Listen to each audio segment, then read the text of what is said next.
You see, I have the Bible up here. It's a pretty thick Bible. I'm not a preacher, but I brought the Bible, and we've been talking around this discussion now for the last 2-3 weeks or more, and there's a reason for that. Because everybody who came to this meeting today had to pass these institutions with the parking lots crammed, full of people. And these things are called churches, where the people are. And the churches, in many ways, become instruments to keep people away from struggle. And the question really before us, in my view, is that how can these people say that they follow Jesus? Or if the historical Jesus that we know about is real, and there's evidence that he was real, he was a revolutionary. And if Jesus was a revolutionary, then the question is, how can your preacher be such an Uncle Tom? And that's what we're looking at. We're looking at all these churches filled with African people. And I want to tell you something about it. I'm going to tell you what the preacher won't tell you. And you might not like me for saying it when you go up and listen to this old silver-tongued, slick bootlicker, Reverend Chicken Bone. You don't have to be defensive. You can go and you can know how to read this thing when you read it. But the first thing you need to know is that at the time of Jesus' birth, and we've talked about that in this meeting before, and I want to say some more about it. At the time of Jesus' birth, the Jews, like most people in the world that was known at that time, were dominated by the Romans. They were living under colonial domination, colonial bondage, just like African people here, and just like we have in various places around the world been living. The Jews lived under Roman domination. The Romans had what they call an empire. An empire is where a government of a people not only dominate and rule their own people, but many other peoples around the world. The Roman Empire was comparable to what America is today. America is an empire. It feels like it can tell people what to do, and if you don't do it, we'll attack you. You can't have this kind of weapon or that kind of weapon. We'll blow you up. We'll take your oil. We'll do all these other kinds of things to you. That's how Rome was during the day. And except it was a more honest. They call it an empire today, even though if you read certain kinds of documents and certain kinds of papers being written by the thinking representatives of the white power today, more and more they are referring to America as an empire. Except they don't call Bush an emperor, they call him the president. Well, back then they were more honest, they called him the emperor. Rome had an emperor. An emperor, an empire, you can see the connection between the names. An emperor is someone who rules over an empire.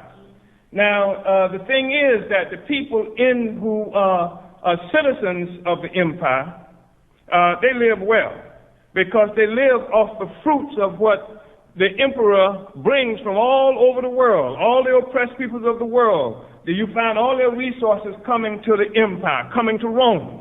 And they were coming from every place, the Jews, and I'm speaking of Jews, but Jews are just Semites who lived in what they now call the Middle East. Arabs are Semites, and there were all other kinds of people, Syrians and what have you, who are also Arabs, etc., who lived in the same area.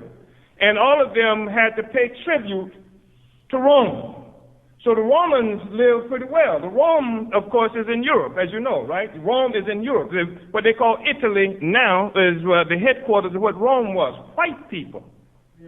And although it may or may not have been an issue at the time, the Jews were not white people. Jews got white relatively lately. And the Jews were dominated by the Romans. And the Jews didn't want to be dominated by the Romans because any thinking human being wants to be self-determining. They don't want somebody else over them. They don't want somebody else dominating them, do they? They want to be assessed. You can't have a national dignity if every time you look up there's somebody who's telling you how you have to do things and when you have to do it. And in fact, said terms where he said you can't even act like a black person. Or you can't. Not in America if you're going to succeed. And everybody in here know that's the truth. If you be too black, you will not succeed. You can't go on the job being black, right? You can't go nowhere being too black. You remember when they used to not hire you if you had dreadlocks, if you had cornrows, if you had afros, or any of those stuff? You can't be too black. Only when white people started getting dreadlocks was it cool. Yeah.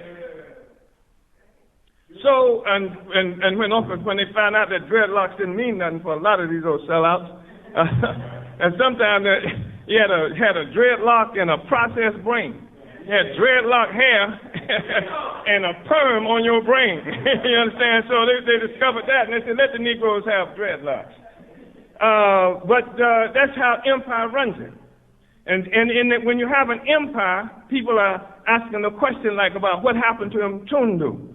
And Mtundu spoke out, and the police attacked him. And white people say, oh, the police don't act that way. And it's true, the police do not act that way.